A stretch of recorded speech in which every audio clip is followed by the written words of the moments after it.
Assalamualaikum warahmatullahi wabarakatuh. Saya Larsati dari Prodi Perpustakaan dan Ilmu Informasi dengan NIM 1923401.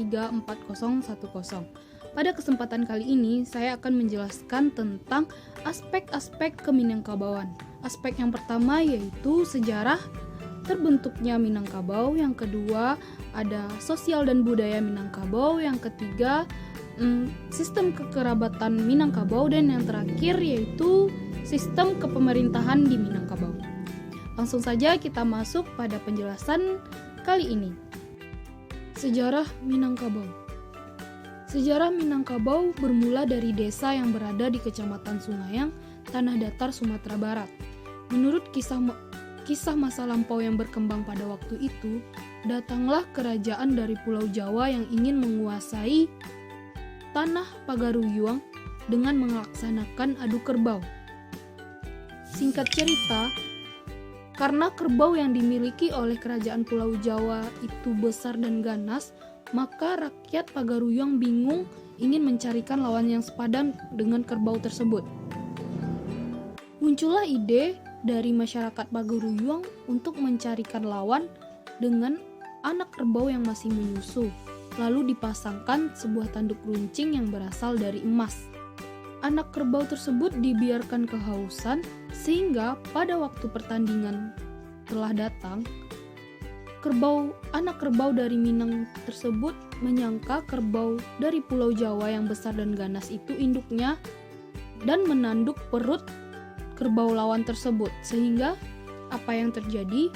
Masyarakat Minang memenangkan adu kerbau tersebut dan kerajaan Pulau Jawa harus menerima kekalahannya dan balik lagi ke Pulau Jawa.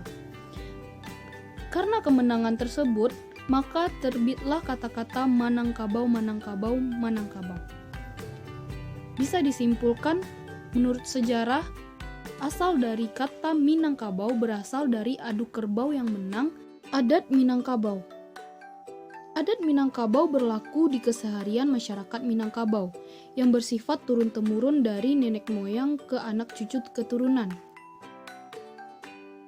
Karena mayoritas masyarakat Minangkabau beragama Muslim atau Islam, maka adat sejalan dengan aturan kaidah keagamaan, yaitu sesuai dengan pepatah yang mengatakan adat bersandi syarak dan syarak bersandi kitabullah, yang artinya aturan yang ada di agama harus sejalan dengan aturan adat.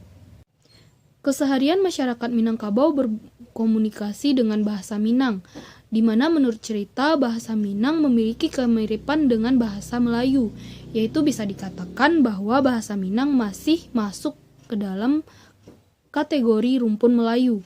Ciri khas adat dan budaya Minangkabau, yaitu Minangkabau memiliki rumah adat yang biasa disebut dengan rumah gadang. Rumah gadang tersebut memiliki 9 ruang dan biasanya setiap rumah gadang memiliki satu bundo kanduang yang dijuluki dengan limpampeh rumah nan gadang. Sistem kekerabatan di Minangkabau. Sistem kekerabatan di Minangkabau bisa dibilang cukup unik karena berbeda dari suku yang ada di Indonesia. Karena sistem kekerabatan di Minangkabau diambil dari keturunan ibu, dan ini juga berlaku untuk harta warisan.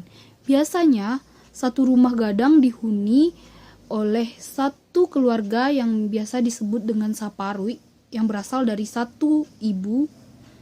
Sistem kekerabatan matrilineal ini, maka garis keturunan diteruskan dari pihak ibu, dan juga harta warisan jatuhnya kepada anak perempuan, sedangkan anak laki-laki hanya boleh mengelola, untuk kepemilikan diserahkan kepada anak perempuan.